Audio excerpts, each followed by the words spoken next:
YouTube, welcome back to my channel. My name is McPato. This is McPato PC, and today I'm going to be answering a viewer's question, or more giving my thoughts. The specific question was, can I share my thoughts and opinions with you guys, YouTube and the viewers regarding AMD Navi?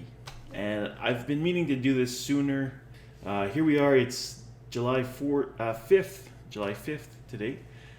So Navi is coming out in a couple days, and Ryzen 3000 is coming out in a couple of days. And I'm just gonna go down a couple of my thoughts here with you guys about Navi, this 5700 series, 5700 XT in the anniversary edition, from the perspective of a Vega 64 owner. What are my thoughts about this release as well as future releases, and what is kind of AMD up to? So we're gonna get right into it with the first point. There's been some buzz, what is 5700?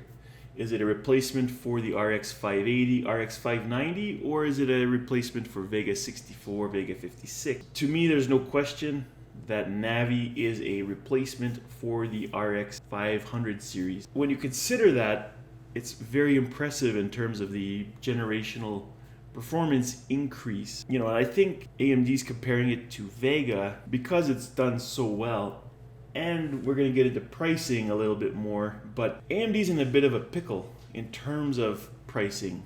So they've got the RX 500 series that they're really pushing out the door with bundles, price cuts, and it's an attractive product at the current price. And it performs really well in the market today. The RX 500 series is a good entry point for people gaming at 1080p, no question. But there's a bunch of stock that they need to sell. If you look at Nvidia and how they sell, 10 times the number of cards according to them, and it still took them a little while with the release of Turing to blow out their GTX 10 series cards. There was a time lapse there, so they came out with Turing at a high price, and if you bought it, you bought it, and if you didn't, you bought the GTX cards. And I think price-wise, AMD was kind of wanting to do something similar. I think they're expecting that the stock will run out, I would say by Black Friday. Definitely you could start seeing downward price trend for Navi, kind of a start of adoption of the 5700 series from AMD. But that's another point, so we're gonna just finish this one off. I really believe the aim of the 5700 series is mainstream, and it's gonna probably trickle down to smaller chips, smaller dies. So you're gonna get like a 5600 series next, probably maybe a 5500, before we get into larger Navi 20 stuff, and I'll get to that again later as well. But my thought, definitely mainstream replacement. Moving along, price. So I've kind of touched on this a little bit. They've got Radeon 7 competing with the RTX 2080. That's $699 US. You've got Vega 64 still in the market, Vega 56, which Vega 56 really is the sweet spot for AMD in terms of performance and price. There's no question. If you're gaming at anything over 1080p, or you want high refresh 1080p or 1440p, a Vega 56 right now is a really good deal depending where you live. But those cards are still a little bit pricey. I haven't honestly looked in the US lately. I live in Canada, and in Canada, Vega 64 is actually very expensive right now. They go on sale, one model here and there, but the best price I've seen lately has been $530 for a Vega 64. But most of the time they're kind of between $650 and $900, with Radeon 7 costing $900 to $960-ish. So very expensive for Vega 64.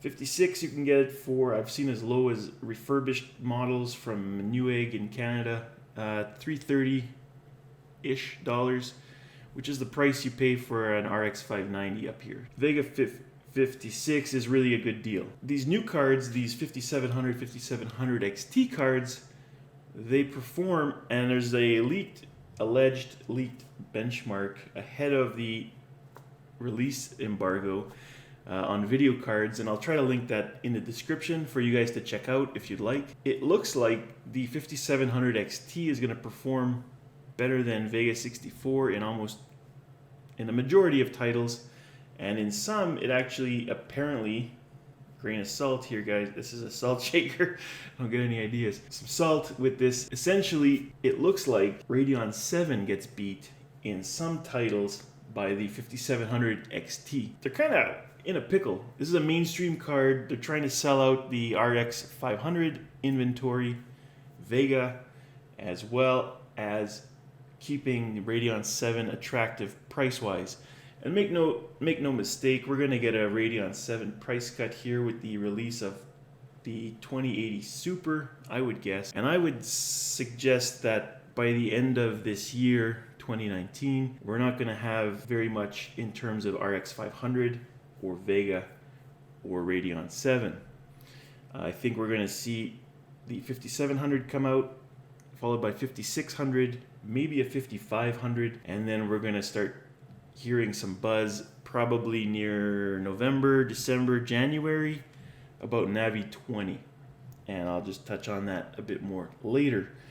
With that said, it appears that since I wrote my little notes here, which was actually over a week ago, there's been some more developments with price, and it looks like Navi may be releasing at a lower than previously advertised price, whether it's a response to the supercards from NVIDIA, or whether this was always AMD's plan and they kind of tricked NVIDIA into releasing Super at a higher price point. But again, they can't go too low because then who would buy an RX 500 card? And they can't go too high because then who would buy the Navi card, and so on. They have to appear competent in the marketplace. And I mean, whether this was a good idea or a bad idea, it pissed off a lot of people, no question about it.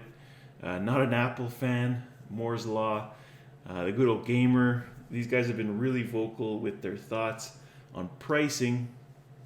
And honestly, if these are RX 580 replacements, 590, you know, at the price they're asking, it's kind of insane. The performance is there, absolutely. But I mean, these cards coming in at $100 less than what they originally said would be obviously great. These people would gobble these up like kind of candy. They're stuck, I think, because they don't want to sell too many. And I'm going to touch on that in a bit here too.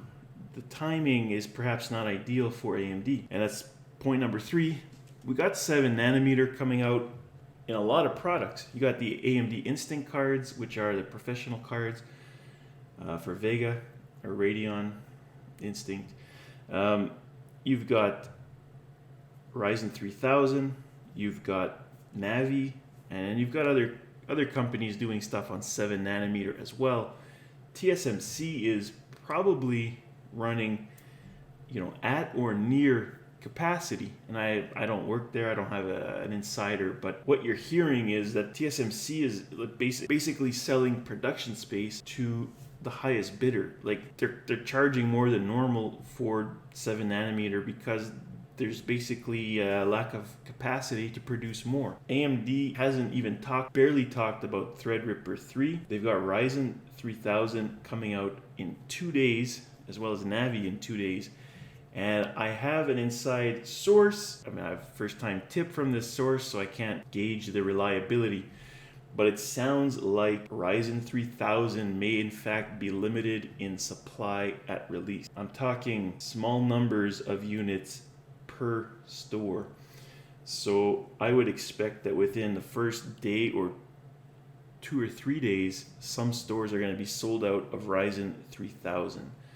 Whether this is true or not, I can't confirm, so definitely take some salt with this one as well. But it looks like shortages are possible, and I would say, based on the tip, likely, like day one, sold out. That's my point here. 5700 is a good card to release on 7 nanometer initially, especially given its small size and the price. I mean, if it's unattractive, it's not going to sell very much. But with that said, if you're a first-time builder, or you're replacing your current GPU and you've got an older one, perhaps you will buy it. It's priced lower than Vega at launch. It's overpriced for a mainstream card, but performance-wise, the price is there. If you're looking at Vega or Navi, I'd probably get a 5700 XT at this point if I didn't have a Vega. So definitely there's some strategy that goes into this sort of thing.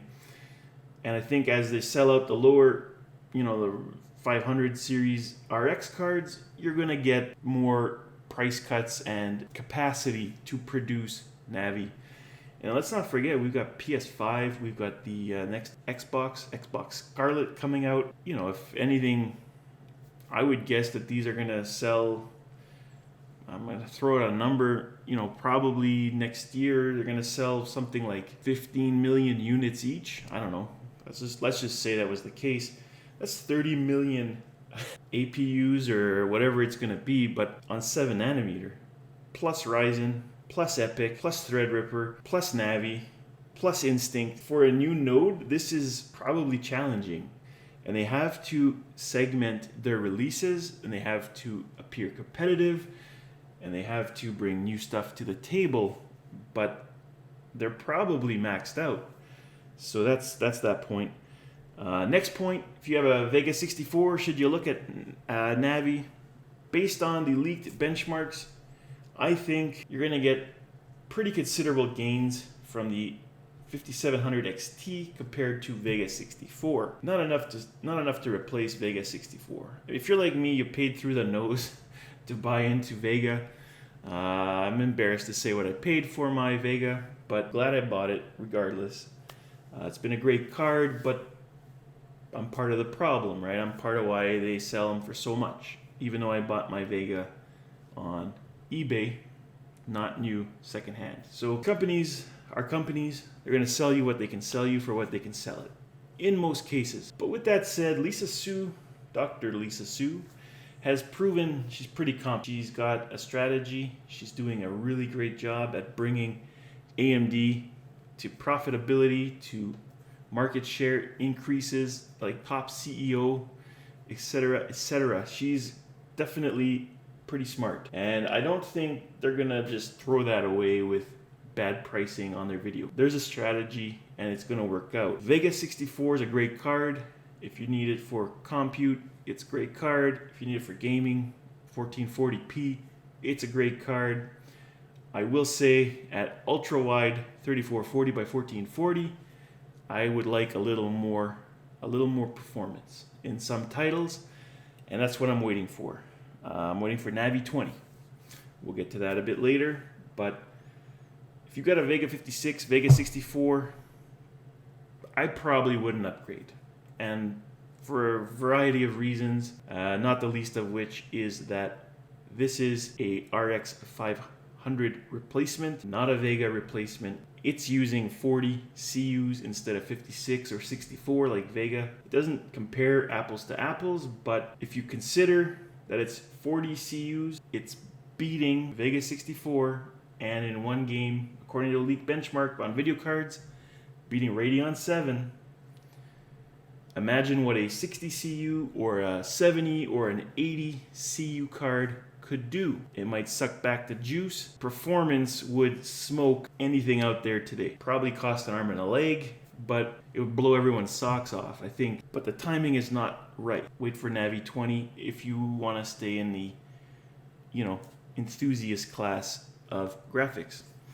Moving along, price drop coming. It's my next point, which we've kind of touched on, and it's looking more and more like this is happening before launch.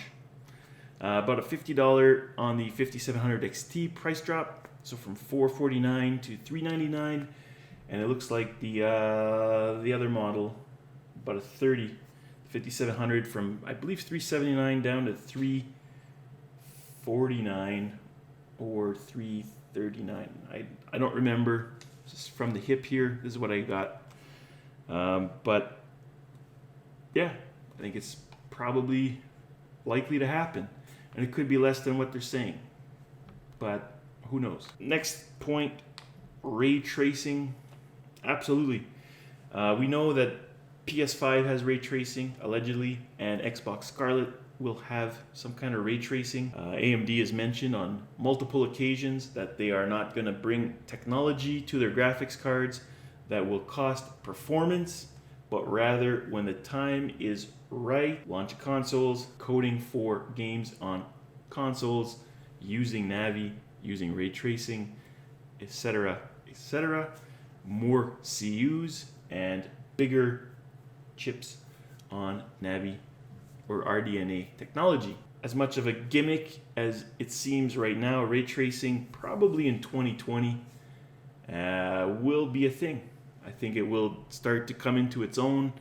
I think that the next release of NVIDIA cards on 7nm with Samsung, apparently, we're gonna get a boost in real-time ray tracing from both NVIDIA, and we're gonna get an introduction from AMD. And I think AMD's implementation will be better. That's my feeling, but they're taking their time with this to get it right, if you know what I mean. And it's gonna be good on AMD cards. And I mean, again, whether you're looking at streaming, whether you're looking at consoles, whether you're looking at PC, whether you're looking at mobile, AMD is in all of these segments in graphics. And I think they're going to just dominate 2020, 2021, 2022, probably beyond. But RDNA is here to stay, guys. It's a great upgrade to GCN.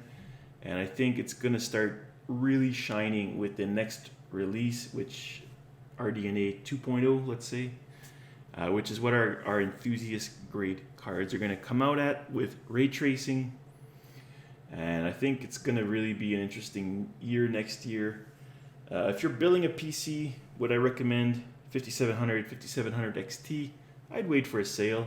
I would wait for Black Friday, or I would wait for the 580s and 590s to clear out the 570s. And then if there's like even a $50 further price cut beyond this initial alleged price cut, yeah, it's a great card. It performs better than a Vega 64. It's more power efficient. It has that reduced lag technology, and so on and so forth. So yeah, I would definitely, at a lower price, scoop one of these up if I was building a PC or upgrading my PC, even from a 480 or a 580 at the right price. Yeah, I would buy 5700 XT or 5700. Absolutely. Probably not a blower card. I'd wait for third party. But anyway, hopefully that answers the request from the viewer to share my thoughts with you guys on Navi. A lot of information there, and I hope you guys liked it. If you did, hit the like button. Consider subscribing to my channel for more. And until next time, bye-bye.